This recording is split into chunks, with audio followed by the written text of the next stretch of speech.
Hello ನಮಸ್ಕಾರ ಎಲ್ಲರಿಗೂ ಶುಭ ದಿನ.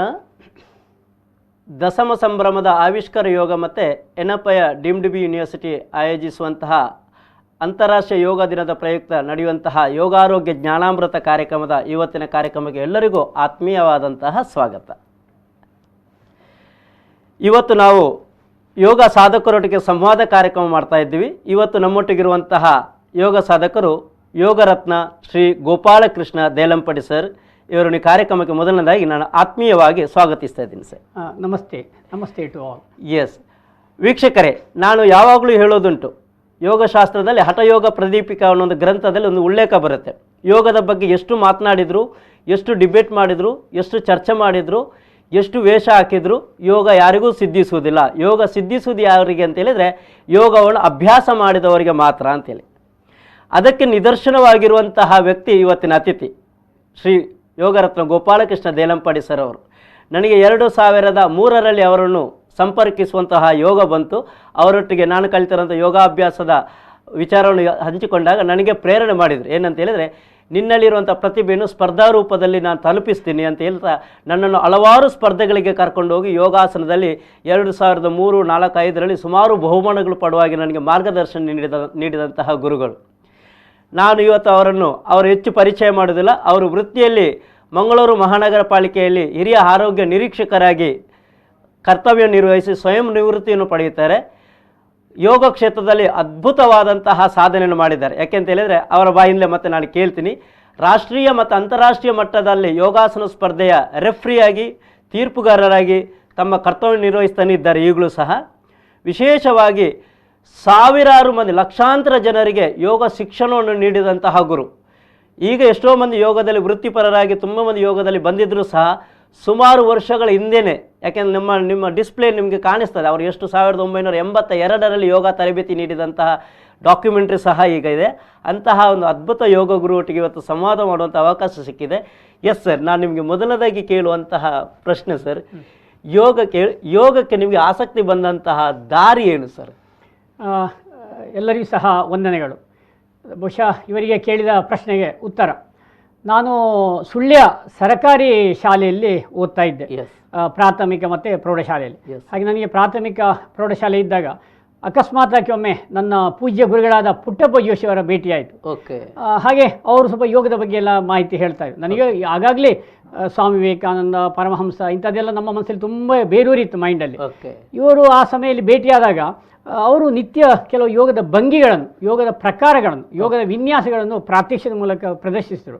ಹಾಗೆ ನನಗೆ ಬಹಳ ಆಕರ್ಷವಾಯಿತು. ಮತ್ತು ಅವರು ಹೇಳಿದ ಸ್ವಲ್ಪ ಯೋಗ ಕಲಿ, ನಾನು ಹೇಳಿಕೊಡ್ತೇನೆ. ಹಾಗೆ ನಮಗೆ ಒಂದು 7-8 ಮಂದಿಗೆ ಬೆಳಿಗ್ಗೆ ಅಥವಾ ಸಂಜೆ ಬಿಡುವಿನ ವೇಳೆಯಲ್ಲಿ ಸ್ವತಃ ಕೆಲವೊಮ್ಮೆ ನಾನು ಹಾಸ್ಟೆಲಿದ್ದೆ ಅಥವಾ ಅವರಿದ್ದ ಪ್ಲೇಸಲ್ಲಿ ಹಾಗೆ ನಾವು ಕಲಿತಾ ಇದ್ದೆ. ಹಾಗೆ ನನಗೆ ಯೋಗದ ಇದು ಅಭ್ಯಾಸ ಪ್ರಾರಂಭ. ಕ್ಲಾಸಲ್ಲಿ ಇದ್ದೀರಿ ಸರ್? ನಾನು ಸಾಮಾನ್ಯ ಪ್ರಾಥಮಿಕ ಒಂದು 7-8ನೇ ಕ್ಲಾಸಲ್ಲಿ. ವೀಕ್ಷಕರೇ ಗಮನಿಸಬೇಕು, ನಾನು ಹುಟ್ಟುವುದಕ್ಕಿಂತ ಮೊದಲೇ ಯೋಗ ಕಲಿತಿರುವಾದ ಗುರುಗಳೊಟ್ಟಿಗೆ ನನಗೆ ಸಂಪರ್ಕ ಸಿಕ್ಕಿರೋದು ನನ್ನ ಯೋಗ. ಹಾಗಾದರೆ ನಾನು ಮುಂದಕ್ಕೆ ತಿಳ್ಕೊಳ್ಬೇಕಾದ ವಿಚಾರ ಏನಂತ ಹೇಳಿದ್ರೆ ಸರ್, ನೀವು ತರಬೇತಿ ಶುರು ಮಾಡಿದ್ರಿ ಯೋಗವನ್ನು? ನಾನು ಸಾಮಾನ್ಯ ಅದೇ 1968, 69, 70 ಹೀಗೆಲ್ಲ ತರಬೇತಿ ಪಡಿತಾ ಇದ್ದೆ. 73ನೇ ಇನ್ನೂ ತೀವ್ರವಾಗಿ ಸ್ವಲ್ಪ ಹೆಚ್ಚು ತರಬೇತಿ ಅವರು ನನಗೆ ಕೊಟ್ಟರು. ಆಮೇಲೆ ನಾನು ಸುಳ್ಯ ಸರ್ಕಾರಿ ಶಾಲೆಯಲ್ಲಿ 5ನೇ ಕ್ಲಾಸಿಂದ PUC ಓದಿ ಆಮೇಲೆ ಡಿಗ್ರಿ ಏನು ಸೈಂಟ್ ಅಲೋಸಿಯಸ್ ಕಾಲೇಜಲ್ಲಿ 75, 76, 77 ಹೀಗೆ ಅಲ್ಲಿ ಮಾಡಿದೆ.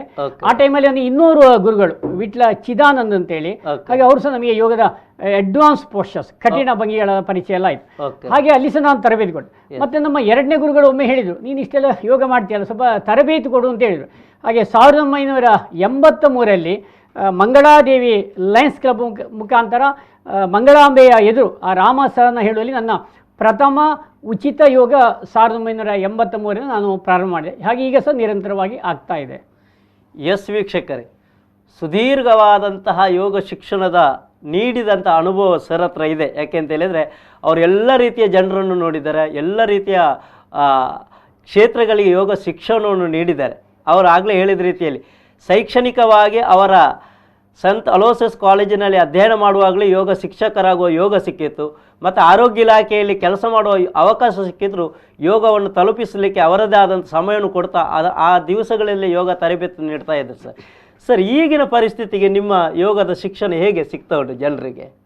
ಈಗ ಪ್ರಸಕ್ತ ಪರಿಸ್ಥಿತಿಯಲ್ಲಿ ಅದೇ ಹಿಂದೆ ನಾನು ಲೈವ್ ಮಾಡ್ತಾ ಇದ್ದೆ. ಇವಾಗ ಲಾಸ್ಟ್ ಮಾರ್ಚ್ 17ರಿಂದ ನಿರಂತರವಾಗಿ ದಿನಕ್ಕೆ 3 ಬ್ಯಾಚಿನಾಗೆ ಉಚಿತ ಆನ್ಲೈನ್ ತರಬೇತಿ ಮಾಡ್ತಾರೆ. ಯಾಕಂದರೆ ಪ್ರಸಕ್ತ ಪರಿಸ್ಥಿತಿ ನಾವು ಆನ್ಲೈನ್ ಕಲೀಲೇಬೇಕಾಗ್ತದೆ. ಯಾಕೆಂದರೆ ಈಗಿನ ಕೋವಿಡ್-19 ಪ್ರಕಾರ ಆ್ಯಕ್ಚುಲಿ ಯೋಗ ಲೈವ್ ಬೆಸ್ಟ್. ಆದರೆ ಈ ಒಂದು ಸನ್ಮಾನ್ಯ ಪ್ರಧಾನಮಂತ್ರಿ ಮೋದಿಯವರು ಹೇಳಿದಂತೆ ಈ ಒಂದು ಹೊಸ ನಾವು ಇಂತಹ ಒಂದು ವಿಷಯಗಳನ್ನು ಅಂದರೆ ಈಗ ಪ್ರಸಕ್ತ ಆನ್ಲೈನ್ ಮೂಲಕ ವಾಚ್ ಮಾಡಿಕೊಂಡು ಗುರುಗಳ ಜೊತೆ ಸಂವಾದ ಮಾಡಿಕೊಂಡು ಹಾಗೆ ಸಹ ಕಲಿಬೋದು. ಹಾಗೆ ಇವಾಗ ದಿನಕ್ಕೆ 3-4 ಕ್ಲಾಸ್ ಆನ್ಲೈನ್ ಕ್ಲಾಸ್ ಆಗ್ತಾ ಉಂಟು ಸರ್.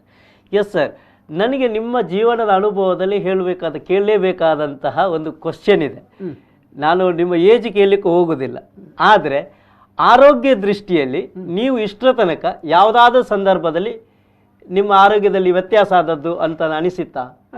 ಸಹಜವಾಗಿ ಮನುಷ್ಯ ಅಂತ ಹೇಳಿದರೆ ಕಾಯಿಲೆ ಕಸಾಯಗಳು ಬರ್ತದೆ, ಕೆಲವೊಮ್ಮೆ ಬರ್ತದೆ, ಈ ಜ್ವರ, ಶೀತ, ಕೆಮ್ಮು ಅಂತ ಮನುಷ್ಯ. ಆದರೆ ಇನ್ ಕೇಸ್ ಬಂದರೂ ಸಹ ಅದು ತಕ್ಷಣ ವಿದಿನ್ 1 or 2 ಡೇಸಲ್ಲಿ ಅದು ಕಡಿಮೆ ಆಗಿದೆ. ಬರಲಿಲ್ಲ ಅಂತ ಹೇಳಿ ನಾವು ಮಾನವರಲ್ಲ, ಏನು ದೊಡ್ಡ ಇದಲ್ಲ. ಆದರೂ ಸಹ ಮನುಷ್ಯ ಅಂತ ಹೇಳುವಾಗ ನಮ್ಮ ಕೆಲವು ನಾವು ಇನ್ನೊಂದು ನಾವು ಭಾರತೀಯರು ನಾನು ನಂಬ್ತೀನಿ. ಯಾಕೆಂದ್ರೆ ನಮ್ಮದು ಬ್ಯಾಕ್ಲಾಗ್ ಕರ್ಮಸಿದ್ಧ ಅಂತ ಹೇಳ್ತೀವಿ. ಕೆಲವೆಲ್ಲ ಸಮಸ್ಯೆಗಳು ನಾವು ಅನುಭವಿಸಲೇಬೇಕಂತೆ ನಮ್ಮ ಎಷ್ಟೇ ಸಾಧನೆ ಮಾಡಿದ್ರು ಸಹ. ಆದರೂ ಸಹ ನಾವು ಇಂಥ ಸಾಧನೆ ಮಾಡ್ತಾ ಇದ್ದಾಗ ಅದನ್ನು ಕಡಿಮೆ ಮಾಡ್ಬೋದು, ಸಫರಿಂಗ್ ಕಮ್ಮಿ ಮಾಡೋದು. ಇನ್ ಕೇಸ್ ಬಂದು ಸಹ ಒಂದು ಸ್ವಲ್ಪ ಹೊತ್ತಿದ್ದು 1 ದಿವಸ ಆಗಿದ್ದು ಕಮ್ಮಿ ಆಗಿ ಹೋಗ್ತದೆ. ಹಾಗೆ ಹೆಚ್ಚು ಅಂತ ಕ್ರಾನಿಕ್. ಆದರೆ ನನಗೆ ಬಾಲ್ಯದಲ್ಲಿ ಮಾತ್ರ ಭಾಳಷ್ಟು ಕಾಯಿಲೆ ಇತ್ತು. ತುಂಬ ಶೀತ, ಜ್ವರಗಳು, ಪದೇ ಇಮ್ಯುನಿಟಿ ಪವರ್ ತುಂಬ. ನಾನು ಯೋಗ ಕಲಿಯೋ ಮುಂಚೆ ಭಾಳಷ್ಟು ಸಮಸ್ಯೆ ಇತ್ತು. ಮನೆಯಲ್ಲಿ ಸಹ ಹೇಳ್ತಾ ಇದ್ರು, ಇವನಿಗೆ ಯಾವಾಗ ನೋಡು ಕಾಯಿಲೆಗಳು, ಯಾವಾಗ ನೋಡು ಹುಷಾರಿಲ್ಲ, ಯಾವಾಗ ನೋಡಿ ಪದೇ ಜ್ವರ ಬರುತ್ತೆ, ಇನ್ನೇನು ರೋಗ ನಿರೋಧಕ ಶಕ್ತಿ ಕಮ್ಮಿ ಅಂತ ಹೇಳ್ತಾ ಇದ್ರು ವೈದ್ಯರು. ಯಾವಾಗ ನಾನು ಯೋಗ ಪ್ರಾರಂಭ ಮಾಡಿದೆ ಅದರಂತೆ ಬಹಳ ಕಡಿಮೆ. ಈಗ ನಿವೃತ್ತಿಯಾದ ಮತ್ತೆ ಇನ್ನೂ ಸಹ ಕಡಿಮೆ. ಯಾಕಂದ್ರೆ ಈಗ 3 ಹೊತ್ತು ಸರಿಯಾಗಿ ಮಾಡ್ತಾಯಿದ್ದೀನಿ, ಭಾಳಷ್ಟು ಕಡಿಮೆ ಅಂತಲೇ ಹೇಳ್ಬೋದು ಆಲ್ಮೋಸ್ಟ್.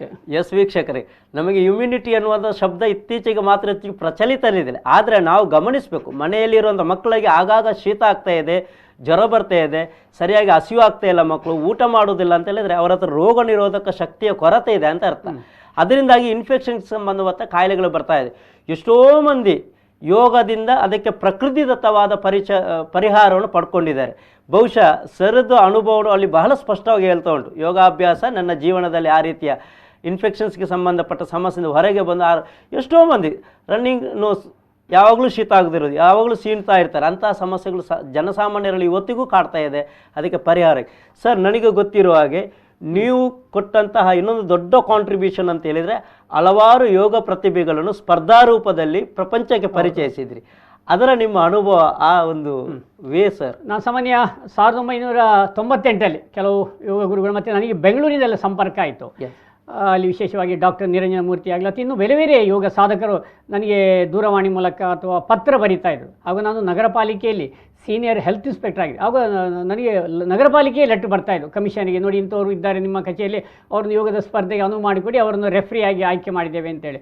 ಹಾಗೆ ನಾನು ಅಲ್ಲಿ 98ರಿಂದ ಹೋಗ್ತಾ ಇದ್ದೆ. ಹಾಗೆ ಹೋಗುವಾಗ ಏನು ಮಾಡ್ತಾ ಇದ್ದೆ ಅಂದರೆ, ಈಗ ನನ್ನಲ್ಲಿ ಕಲಿತವರು ತುಂಬ, ಈಗ ಆ ಟೈಮಲ್ಲಿ ನೀವು ಸಹ ಬಂದಿದ್ದೀರಿ, ಭಾಳಷ್ಟು ಮಂದಿಗೆ ವಿಶೇಷ ಕೋಚ್ ಅದರ ತರಬೇತಿ ಕೊಟ್ಟು ಅಲ್ಲಿ ಭಾಳಷ್ಟು ಬಹುಮಾನಗಳೆಲ್ಲ ಬಂದಿದೆ.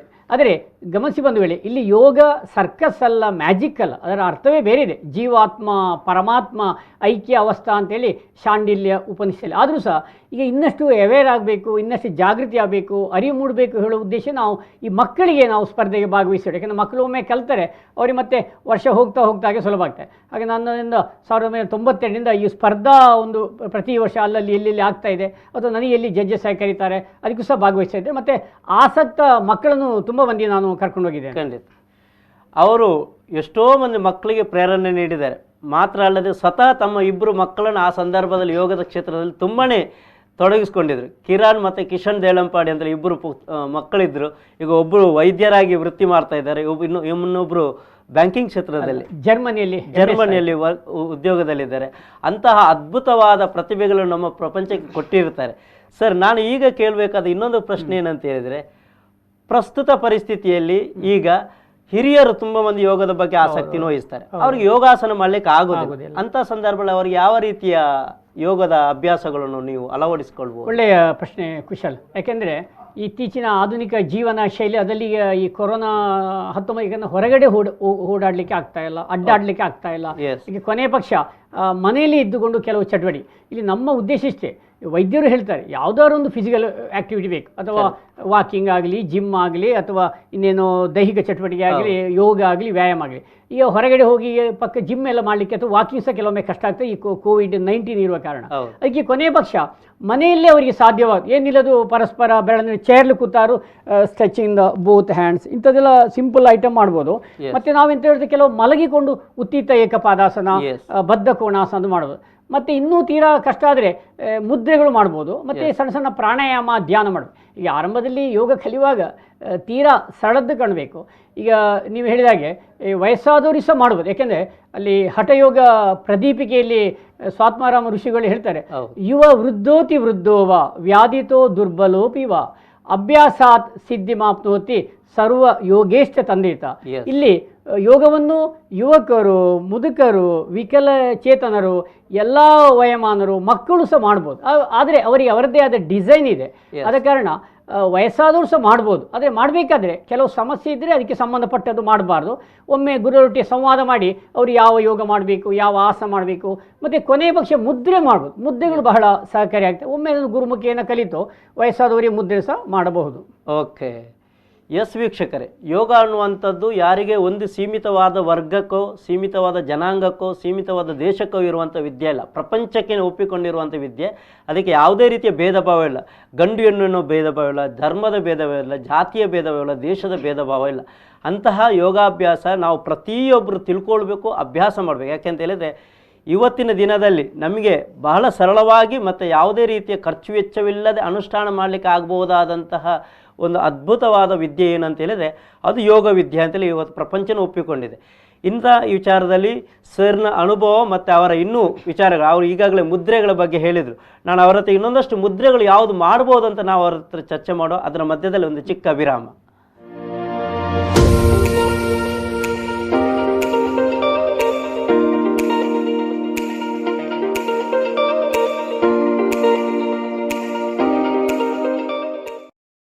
ಎಸ್ ಸರ್, ನಿಮ್ಮ ಹತ್ರ ಮಾತುಕತೆ ಮುಂದುವರಿಸೋದಿದ್ರೆ, ನಾನು ಮುದ್ರೆಯ ಬಗ್ಗೆ ನೀವು ತುಂಬಾ ಅಪಾರವಾದಂತಹ ಅಧ್ಯಯನ ಮಾಡಿದ್ದೀರಿ, ಲೇಖನಗಳು ಮಾಡಿದ್ದೀರಿ, ಅಪ್ಲೈ ಮಾಡ್ತಾ ಇದ್ದೀರಿ. ನಾವು ಕಾಯಿಲೆ ವಯಸ್ಸೇ ಹೋಗೋದಿದ್ರೆ ಒಂದು ಕಾಯಿಲೆ ಬಗ್ಗೆ ನಾನು ಕೇಳ್ತೇನೆ. ಇವತ್ತಿನ ದಿನದಲ್ಲಿ ಜನಸಾಮಾನ್ಯಗಳು ಕಾಡುವಂಥ ಒಂದು ಪ್ರಾಬ್ಲಮ್ ಅಂದರೆ ಬ್ಯಾಕ್ ಪೇನ್, ಸೊಂಟ ನೋವು. ಹೌದು, ಸೊಂಟ ನೋವು.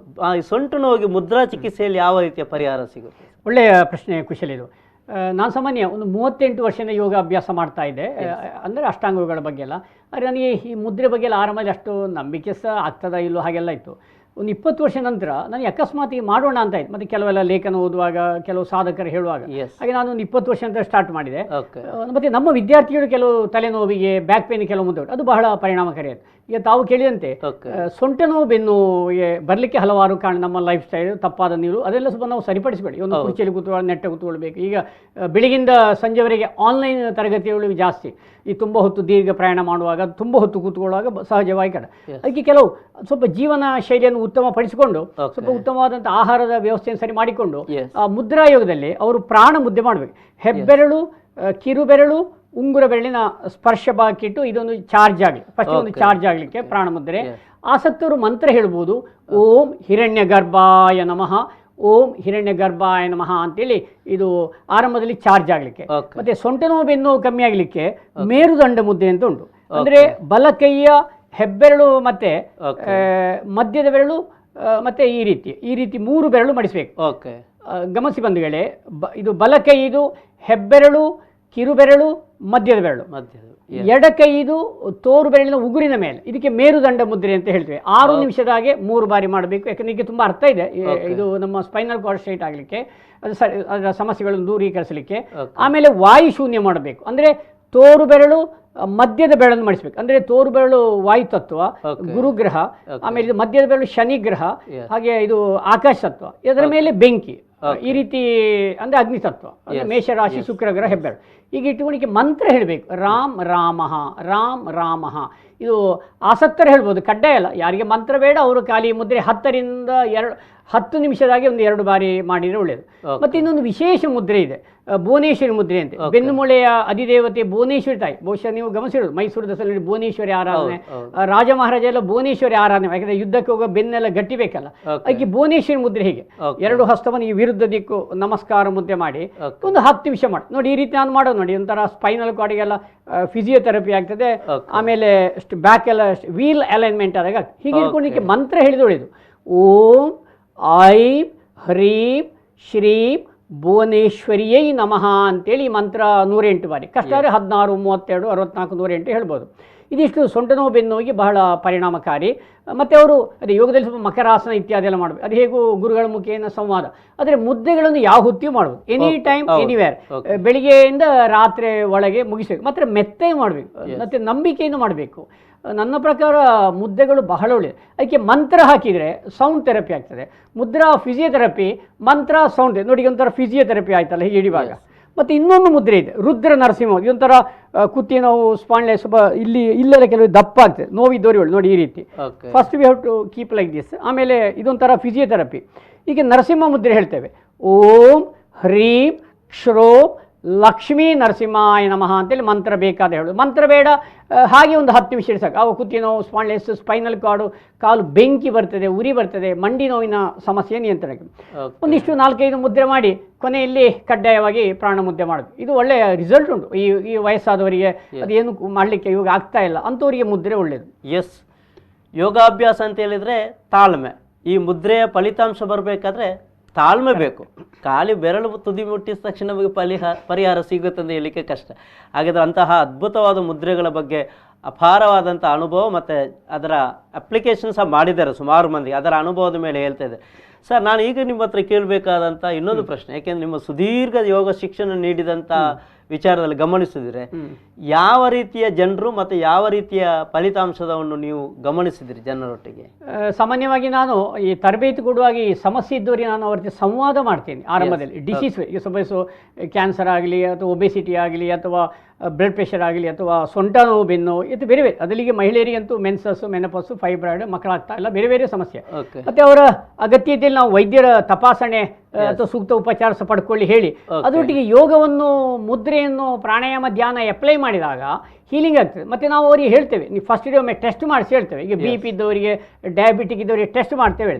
ಆಮೇಲೆ ಒಂದು 41 ಡೇಸ್ ಅಥವಾ 48 ಡೇಸ್ ಅಥವಾ 21 ಡೇಸಲ್ಲಿ ಪುನಃ ಏನು ಹೇಳಿಕೊಟ್ಟ ಯೋಗ, ಏನು ಹೇಳಿಕೊಟ್ಟ ಪ್ರಾಣಾಯಾಮ, ಏನು ಹೇಳಿಕೊಟ್ಟ ಮಂತ್ರ ಮುದ್ರೆಗಳು ಮಾಡಿದಾಗ ಅವರು ತಪಾಸಣೆ ಮಾಡುವಾಗ, ಟೆಸ್ಟ್ ಮಾಡುವಾಗ ತುಂಬ ಕಡಿಮೆ ಆಗಿದೆ ಅಂತ ಹೇಳಿದ್ದಾರೆ. ಹಾಗೆ ಪ್ರತಿಯೊಂದು ನಾವು ವೈಜ್ಞಾನಿಕ ನೆಲೆಯಲ್ಲಿ ಹೋದಷ್ಟು ಒಳ್ಳೆ, ಹಾಗೆ ಜನರಿಗೆ ಸಹ ನಂಬಿಕೆ ಬರ್ತದೆ. ಆದರೆ ಯೋಗ ನಮ್ಮ ಋಷಿ ಮುನಿಗಳ ಪರಂಪರೆಯಲ್ಲಿ ಗುರುಕುಲ ಪದ್ಧತಿಯಲ್ಲಿ ಆ ಗುರುಗಳು ಶಿಷ್ಯರನ್ನೆಲ್ಲ ಹೇಳಿಕೊಡ್ತಾರೆ. ಅವರು ಹೊರಗಡೆ ಕಲಿತು ಬರುವಾಗ ಯಾವ ಕಾಯಿಲೆಗೆ ಯಾವ ಯೋಗ, ಯಾವ ಕಾಯಿಲೆಗೆ ಯಾವ ಮುದ್ರೆ ಅಥವಾ ಮಂತ್ರ ಎಲ್ಲ ಆ ಟೈಮಲ್ಲಿ ಹೇಳಿಕೊಡ್ತಾ ಇದ್ರು. ಇವಾಗ ನಾವು ಕೆಲವೊಮ್ಮೆ ಅತಿ ನೋಡಬೇಕಾಗ್ತದೆ, ಕೆಲವೊಮ್ಮೆ ಇದು ಹೇಗಪ್ಪ ಅಂತ ಆಗ್ತದೆ. ಯಾಕೆ ನಾವು ವೈಜ್ಞಾನಿಕವಾಗಿ ಸಹ ಟೆಸ್ಟ್ ಮಾಡಿಸಿಕೊಂಡು ಅಗತ್ಯ ಇದ್ದಲ್ಲಿ ವೈದ್ಯರ ಸಲಹೆ ಮಾರ್ಗ, ಯಾಕಂದರೆ ತೀರಾ ಸೊಂಟು ಇದ್ದವರು ಮುಂದೆ ಬಗ್ಬಾರ್ದಲ್ಲ ಅಂತೆಲ್ಲ ಸೂಚನೆ ಕೊಟ್ಟಾಗ ಭಾಳಷ್ಟು ಮಂದಿಗೆ ಕಡಿಮೆ ಆಗಿದೆ. ಆದರೆ ಯೋಗವನ್ನು ಒಂದು ನಿರಂತರ 3 ತಿಂಗಳು ಮಾಡಲೇಬೇಕು. ಖಾಲಿ 1 ವಾರದಲ್ಲಿ ಮಾಡಿ ಗೊತ್ತಾಗಲ್ಲ. ಈಗ ಮುದ್ದೆ ಸಹ ಹಾಗೆ ನಾವು 16 ದಿವಸ, 32 ದಿವಸ, 48 ಡೇಸ್ ಅಥವಾ 108 ಡೇಸ್ವರೆಗೆ ಕೆಲವರಿಗೆ ಹೇಳ್ತೇವೆ. ಆಗದೆ 108 ದಿನ ಮಾಡಿ ಅಂತೇಳಿ ಆವಾಗ ಅವರ ಬ್ಯಾಕ್ಲಾಗ್ ಮೈನಸ್ ಆಗ್ತದೆ.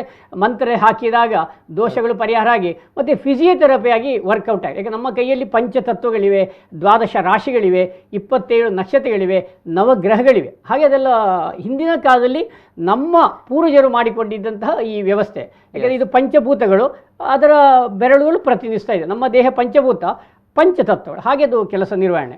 ಎಸ್ ಸರ್, ನಿಮ್ಮ ಹತ್ರ ತರಬೇತಿ ಪಡೆದಂಥ ಅತಿ ವಿಶೇಷ ವ್ಯಕ್ತಿಗಳೆಲ್ಲ ಭಾಳಷ್ಟು ಮಂದಿ ಬರ್ತಾರೆ ಅಥವಾ ನಾವು ಸಹ ತರಬೇತಿ ಕೊಡ್ತಾನೆ.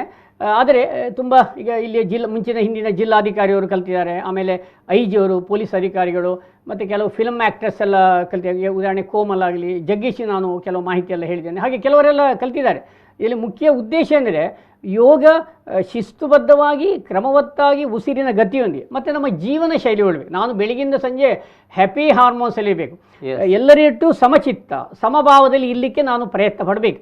ಒಮ್ಮೆಗೆ ನಾವು ಸ್ಟ್ರೆಸ್ಸಲ್ಲಾದರೂ ಕೂಡಲೇ ಬ್ಯಾಲೆನ್ಸ್ ಆಗಲಿಕ್ಕೆ ನಾವು ತರಲಿಕ್ಕೆ ಯೋಗ ಬಹಳ ಸಹಕಾರಿ ಬಂಧುಗಳೇ. ಹಾಗೆ ಕಲಿಯೋರು ಎಲ್ಲ ಜಾತಿ ಮತ ಲಿಂಗ ಇಲ್ಲ, ಯೋಗ ಎಲ್ಲರೂ ಎಲ್ಲ ಜಾತಿ ಮತವರು ಸಹ ನನ್ನಲ್ಲಿ ಬಂದು ಕಲ್ತಿದ್ದಾರೆ. ನನಗೆ ಯಾವುದೇ ರೀತಿಯ ಸಮಸ್ಯೆ ಆಗಿಲ್ಲ. ಯಾಕೆ ನಾವು ಇವನ್ ಎಲ್ಲ ಶಿಕ್ಷಕರು ಸಹ ಹಾಗೆ, ಎಲ್ಲರಿಗೂ ಸಹ ಯಾರು ಹೇಳಿಕೊಡುವ ಶಿಕ್ಷಕರಿಗೆಲ್ಲ ತುಂಬ ಒಂದು ಹ್ಯಾಪಿ ಆಗ್ತದೆ, ಖುಷಿ ಆಗ್ತದೆ. ಆದ ಕಾರಣ ನಾನು ಹೇಳೋದು, ಯಾರ್ಯಾರು ನಿಮ್ಮ ಗುರುಗಳನ್ನು ಆಯ್ಕೆ ಮಾಡಿಕೊಂಡು ಈ ಪ್ರಸಕ್ತ ವರ್ಷ ಆನ್ಲೈನಲ್ಲಿ ಯಾರು ಕಲೀರಿ, ಈ ಒಂದು ಕೊರೋನಾ ಕಮ್ಮಿ ಆಗೋಲ್ವರೆಗೆ ಮತ್ತು ನೀವು ಗುರುಗಳನ್ನು ಭೇಟಿ, ಯಾರು ಲೈಫಲ್ಲಿ ಕಲೀಲಿಲ್ಲ ಒಮ್ಮೆ ಕಲಿದೊಳ್ಳಿದ್ದು ಅವರವರ ಗುರುಗಳನ್ನು ಆಯ್ಕೆ ಮಾಡಿಕೊಂಡು ಕಲಿತರೆ, ಯಾಕಂದರೆ ಕೆಲವೊಮ್ಮೆ ಮಾರ್ಗ ಬೇರೆ ಇರ್ತದೆ, ಗೋಲು ಒಂದೇ ಇರ್ತದೆ, ಎಲ್ಲ ಗುರುಗಳ ಗೋಲು ಒಂದೇ ಇರ್ತದೆ. ಆದ ಕಾರಣ ದಯವಿಟ್ಟು ಯಾರು ಕಲೀಲಿಲ್ಲ ಅಂಥವರು ಕಲಿಯೋದು ಒಳ್ಳೆಯದು.